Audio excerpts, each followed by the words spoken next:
Nung nakaraang linggo ko pa talaga gustong kumain ng Korean noodles. At dahil weekend naman ngayon, hindi ko na ito pinalampas. Pumunta na ako sa malapit na Korean store para bilhin ang lahat ng mga ingredients na kakailanganin. Pinagbigyan ko na yung cravings ko. Natatandaan ko kasi huling kain ko nito nung nandito pa si chef. Kaya naman sisimulan ko nang i-prepare yung mga ingredients. Mayroon ako ditong enoki mushroom. Hihimayin ko lamang ang mga ito pero depende sa inyo kung gaano kadami ang gusto nyo. Tapos yung bacon hahatiin ko lamang sa gitna. Tapos ibabalot ko ito sa ating enoki mushroom. At dahil meron naman akong available na bacon sa bahay, ito na lamang ang ginamit ko. At ayan, nabalot ko na lahat ng ating enoki mushroom. Ang cute nila, no? Set aside ko muna ito. Nagpainit na ako ng pan, tapos nilagyan ko na rin ito ng oil. Isa-isa ko nang ilalagay yung ating enoki mushroom na binalutan ko ng bacon kanina. Piprito ko lamang ang mga ito, tapos kapag okay na yung kabilang side, yung kabilang side naman yung prituhin natin. At kapag luto na ito, set aside muna natin. Magpiprito rin ako ng itlog. Bali 3 itlog yung aking lulutuin. Nagpainit na ako ng tubig, tapos ito nga pala yung aking lulutuin, yung buldak carbonara, yung chicken flavor. 2 pack nga pala yung binili ko para hindi tayo mabitin. At ayan, kapag mainit na yung tubig, lalagay ko na yung mga noodles. Hihintayin ko lamang itong maluto. Tatanggalan ko lamang ito ng onting tubig, tapos saka ko ilalagay yung ating sauce. Naku, itsura pa lang ng sauce, siguradong maanghang na. Tapos sunod ko na rin ilalagay yung mga pampalasa. At ayan, ilagay ko na nga yung mga pampalasa. Sunod ko namang gagawin ay hahaluin ko yung ating noodles. Hahaluin ko lamang ito ng mabuti para mag-combine lahat ng ingredients at magpantay yung lasa ng ating ginagawang Korean noodles. Syempre para mas lalong sumarap at dahil mahilig din naman ako sa cheese ay lalagyan ko ito ng mozzarella cheese on top. Tatakpan ko lamang ito tapos hihintayin muna nating mag-melt yung mozzarella cheese. At ayan, dahil masyado ka excited, hindi pa nagme-melt, binuksan mo na agad kaya takpan mo ulit. Ayan, nag-melt na yung ating mozzarella cheese, mag-plating na tayo. Una ko nang ilalagay yung ating Korean noodles, tapos sunod yung ating niluto kaninang enoki mushroom, tapos binalutan ko ng bacon. Ay naku, nagpe-plating pa lang ako, gusto ko nang lantakan tong ginagawa ko. Aminin mo, ikaw rin habang nanonood natatakam ka na. At ayan, malapit na talaga tayo sa exciting part. Ilalagay ko na yung 3 itlog na prinito ko kanina.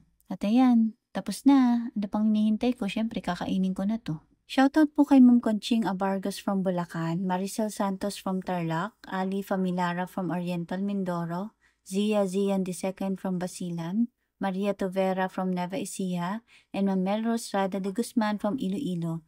Maraming salamat po sa panonood ng aming mga videos. Grabe naman yan, amoy pa lang, ang sarap na. At kung umabot kayo sa part na to at nagustuhan niyo po ang aming video, paki-comment naman po kung taga saan kayo para mapasalamatan po namin kayo sa aming mga susunod na video. Yun lamang po, maraming salamat. Enjoy! Hay nako, enjoy talaga. Craving satisfied. Kung habang nanonood ay nag-crave ka rin, ano pang hinihintay mo, itag mo na yung taong gusto mong makasamang kumain ito o yung taong gusto mong magluto nito para sa'yo. Ay nako, ang sarap. Pagkatapos ko sa Korean noodles, kakainin ko naman yung enoki mushroom na may bacon, tapos yung ating piniritong egg. Perfect.